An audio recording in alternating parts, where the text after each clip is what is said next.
A good motto, life, love and laughter. Isn't that right, Matthew? Sounds pretty good to me.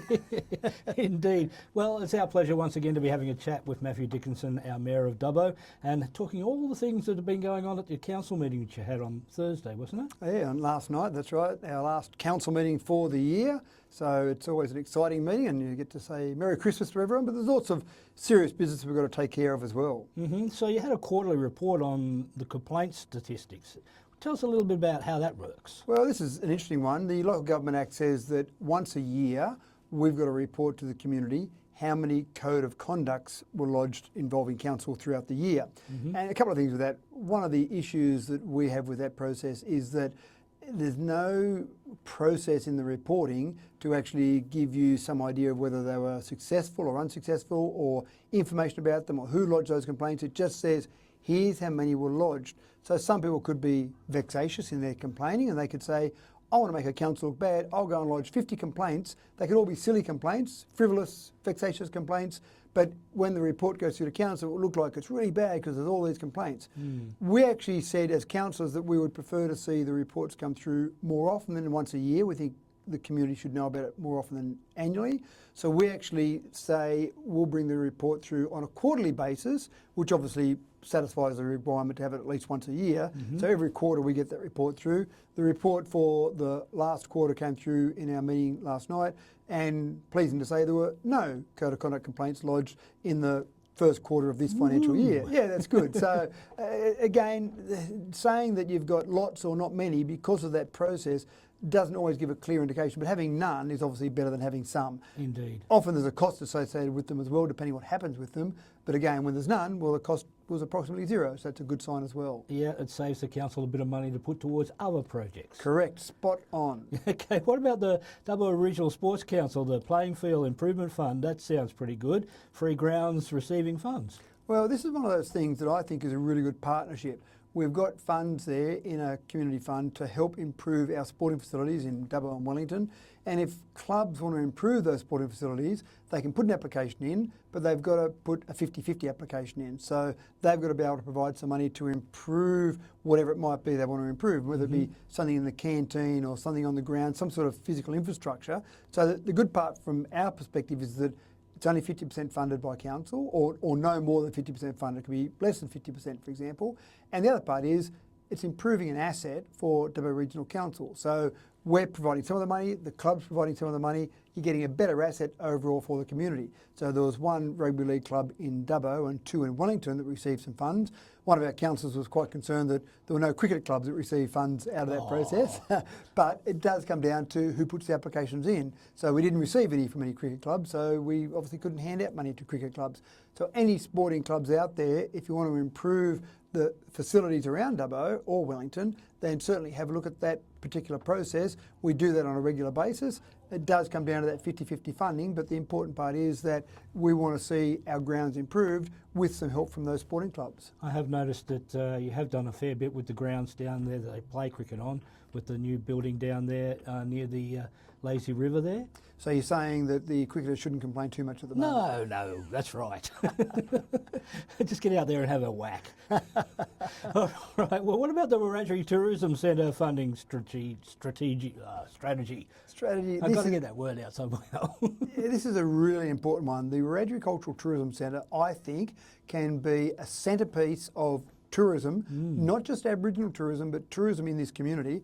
But then when you look further afield and say Aboriginal tourism, there are a lot of people that travel from around the state, around the country and internationally, and they want to learn about Aboriginal culture. And there aren't a lot of places where you can actually go to learn about that in a genuine way, not somewhere where you go in and see boomerangs made in China, for example. You want to see some genuine Aboriginal tourism. Yeah. This centre has been bubbling away since 2018. There have been plans, there's been grants that have been given.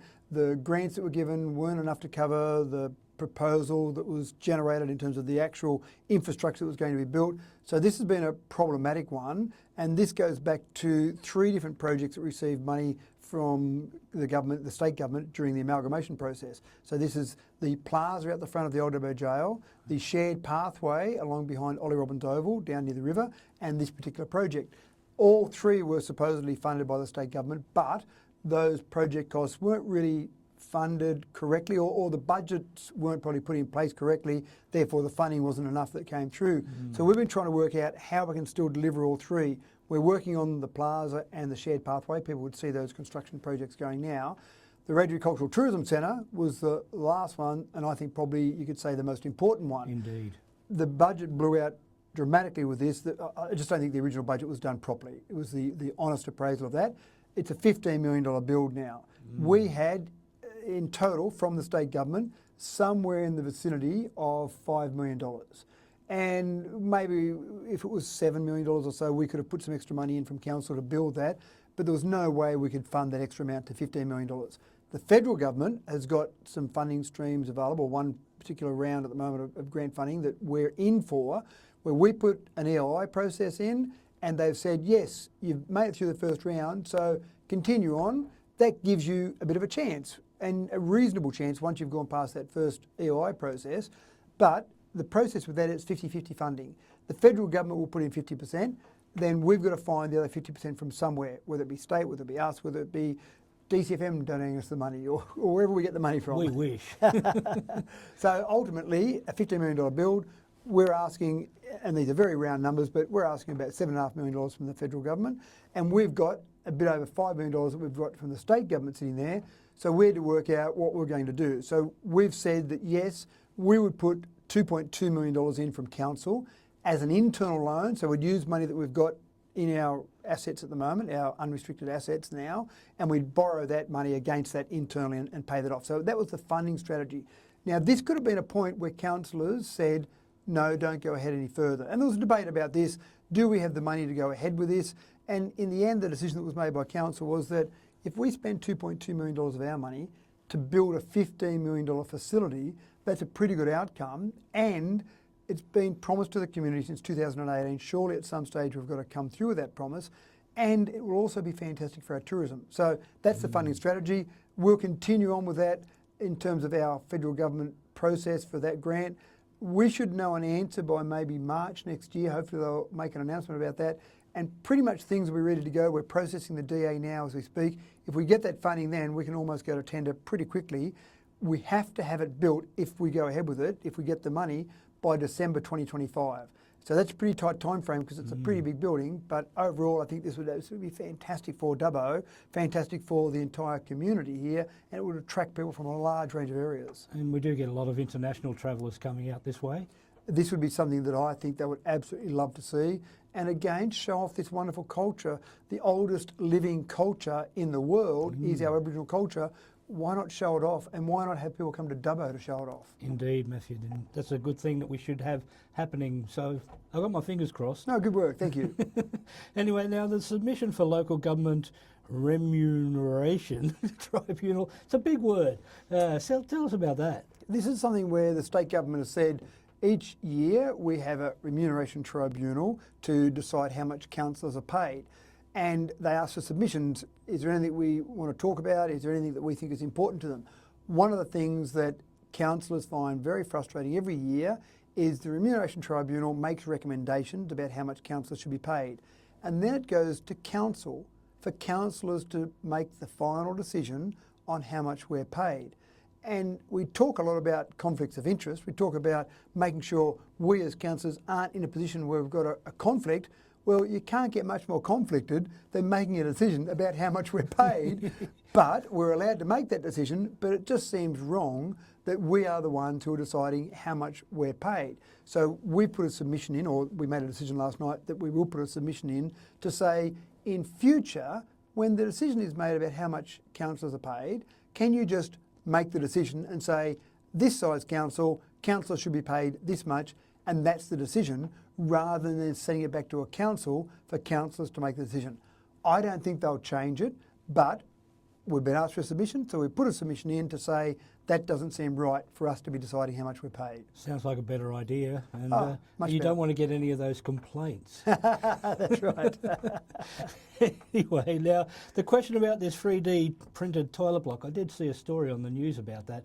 Apparently there's some cracks. It's not really anything major though, is it? It's not anything major. If you've got concrete that you put down, if you've got a building you make out of bricks and you've got mortar between the bricks, You'll often see a little bit of movement in the soil, especially when it's first built, maybe a bit of movement in the structure, and you'll see some little hairline cracks. You put down a concrete path, for example. If you look along our Track O'Reilly cycleway, there are lots of parts of that where you'll see some black, almost tar-like substance that's been used, and it kind of has this strange pattern in different spots, and that's where there's been a bit of cracking in that concrete. Whenever you've got concrete, the nature of the actual substance itself is it's not that flexible.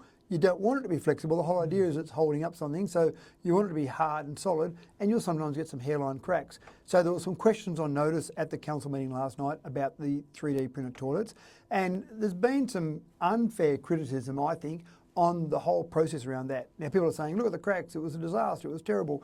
But again, they're hairline cracks, and we actually talked about it at the beginning. When it was built, we could have rendered it over the top, we could have painted it, but we wanted to leave it from when it was built just to see how it performed, and so that was May, and we'll probably paint that structure at some stage in the near future, because that was always the idea to finish it off that way. There was contemplation about putting some colour in it and not painting it, but we probably thought eventually we would paint that structure. And again, you'd fill those cracks in and paint it, you wouldn't even know about them. It's not going to fall apart, it's not going to collapse.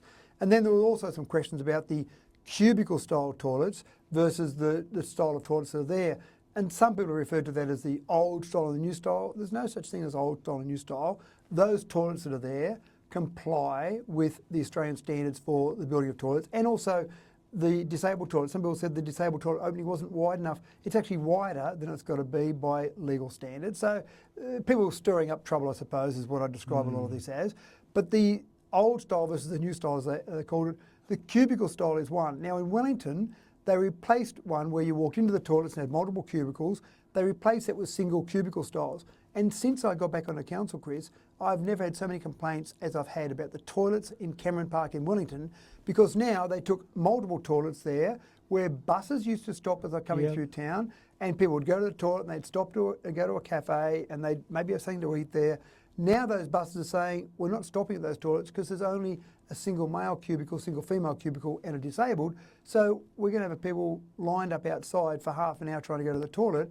They're not going to go to a cafe there because they're lined up at the toilet.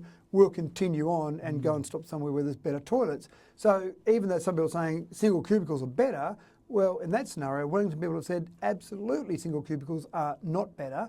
And I actually know there's another community radio in terms of Wellington in Binjang, and I know Binjang have been very critical of those toilets there. They've been not well received by the Wellington community.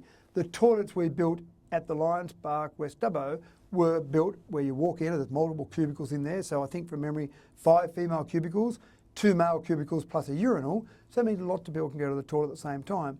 If we built that in single cubicle style and had that number of toilets, it would have been a lot dearer. We're trying to do the best we can with our money. The fact the last council built Cameron Park and they built the Church Street toilet as cubicle style, that was their decision. Our decision was to do it with this style. And some people have complained about the fact that kids might go in and there might be a pedophile hanging around in there and taking photos and all the rest of it. Well, I've had young kids of both sexes, and if myself was going to the toilet or my wife was going to the toilet, when they were young enough, we'd take them into our toilet with us and make sure they were under our care and supervision. I think most parents would do the same thing. So I don't really accept the argument that you're going to have pedophiles hanging around these toilets because they're an open style toilet. You still are looking after children in your care, and obviously adults that are there, then they can be conscious of that. And again, I think it's just a silly argument that people have put up. Those toilets conform to all standards and are good value for money. And with the change of climates too, with the crack issues, that the hot weather, the cold weather, it's going to cause that sort of thing to happen to those toilets anyway. That's right, and these aren't structural cracks. The good part is it's still the first piece of public infrastructure that's been 3D printed in this nation. We are innovative, we are leading the way. There's no doubt about it. We've had ministers out here looking at those toilets. We've had discussions with ministers because this can help solve our affordable housing crisis. Anyone that's critical of council for doing that doesn't want to solve the affordable housing crisis. And this is the scenario. It all started around a discussion about reserving some future blocks of land for 3D printed housing. And this is a good way to see the 3D printed infrastructure in the community to get people more comfortable with the idea.